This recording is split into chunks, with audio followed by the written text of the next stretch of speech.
ओम काशी विश्वेश्वराय नमः शिवाय। जय श्री राम, जय श्री हनुमान। आइए श्री राम कथा में प्रवेश करते हैं। काकभूषणी महाराज कहते हैं कि अतिथि देवो भव, अर्थात अतिथि देव तुल्य होते हैं। उनका स्वागत, सत्कार, सम्मान, सेवा, भोजन, जलपान आदि श्रद्धापूर्वक करवाने से हमारे 9 ग्रह सुधर जाते हैं और हमें प्रभु की कृपा प्राप्त होती है। श्री राम प्रभु के शिविर में रावण से शांति वार्ता के प्रस्ताव पर विचार विमर्श हो रहा है।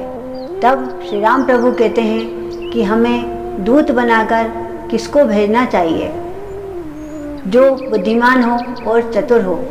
तब लक्ष्मण जी कहते हैं कि भैया तब तो हमें हनुमान जी को ही भेजना चाहिए।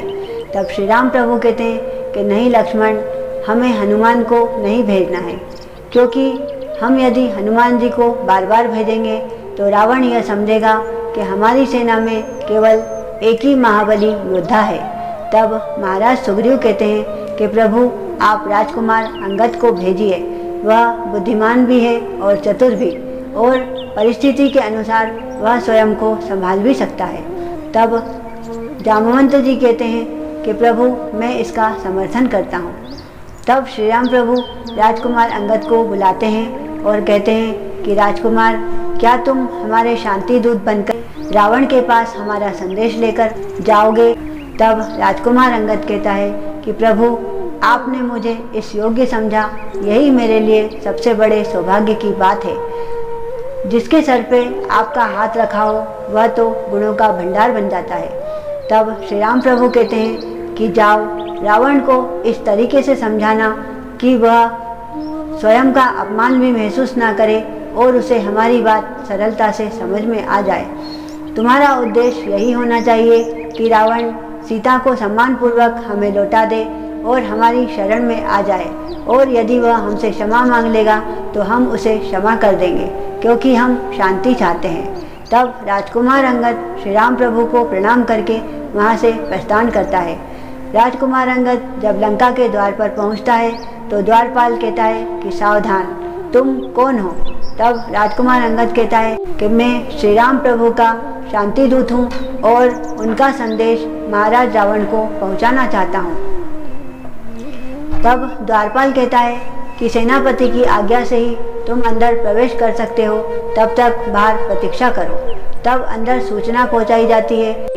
तब सेनापति आदेश दे देता है कि उसे अंदर प्रवेश करने दिया जाए। तब राजकुमार अंगद के लिए लंका के द्वार खोल दिए जाते हैं।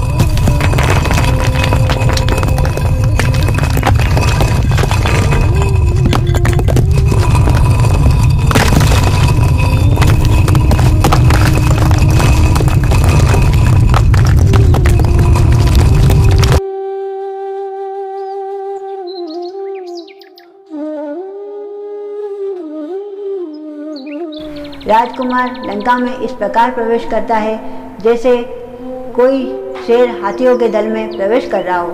सभी उसे देखकर स्तंभित हो जाते हैं। सेनापति कहता है कि शांति दूत को शस्त्रों की आवश्यकता नहीं होती, तुम यह शस्त्र हमारे पास ही रख कर जाओ। तब राजकुमार अंगद शस्त्र उन्हें ना देते हुए उसे अपनी मायावी शक्ति से उड़ाकर श्री राम प्रभु के शिविर में पहुंचा देता है। जब राजकुमार अंगद रावण के सामने प्रस्तुत होता है तो रावण कहता है कि तुम कौन हो? तब राजकुमार अंगद कहता है कि महाराज, जब कोई अतिथि हमारे यहाँ पे उपस्थित हो तो उसे सम्मानपूर्वक स्थान दिया जाए, जलपान करवाया जाए, पर यहाँ पर ऐसा कोई शिष्टाचार मुझे दिखाई नहीं दे रहा है। तब रावण कहता है कि यदि कोई दूत राजा के द्वारा भेजा गया हो तो उसका स्वागत सत्कार किया जाता है, पर तुम तो एक वनवासी के दूत बनकर आए हो, हम तुम्हारा क्या स्वागत करें? तब राजकुमार अंगद कहता है कि महाराज, आप किसे वनवासी कह रहे हो? वह तो तीनों लोकों के राजा हैं, सारा संसार उनकी जय जयकार करता है। तब रावण कहता है कि वह कौन है? ब्रह्मा है, विष्णु है, महेश है। हमने तो सुना है कि वह एक वनवासी है और उसे अपने राज्य से निकाल दिया गया है। तब राजकुमार अंगद कहता है कि तुम जिसे इतना साधारण समझ रहे हो वह सर्वशक्तिमान है, जिनके बाणों से सारी सृष्टि एक ही बार में भस्म हो सकती है, पर वह सर्व समर्थ होने के बावजूद भी दया का भाव रखते हैं। तुमने इस प्रकार मेरे प्रभु का अपमान किया है तो उस तरीके से तो मुझे यहाँ से चले जाना चाहिए, पर मैं श्री राम प्रभु का संदेश लेकर आया हूँ तो मैं उनका संदेश तुम्हें देकर ही जाऊँगा।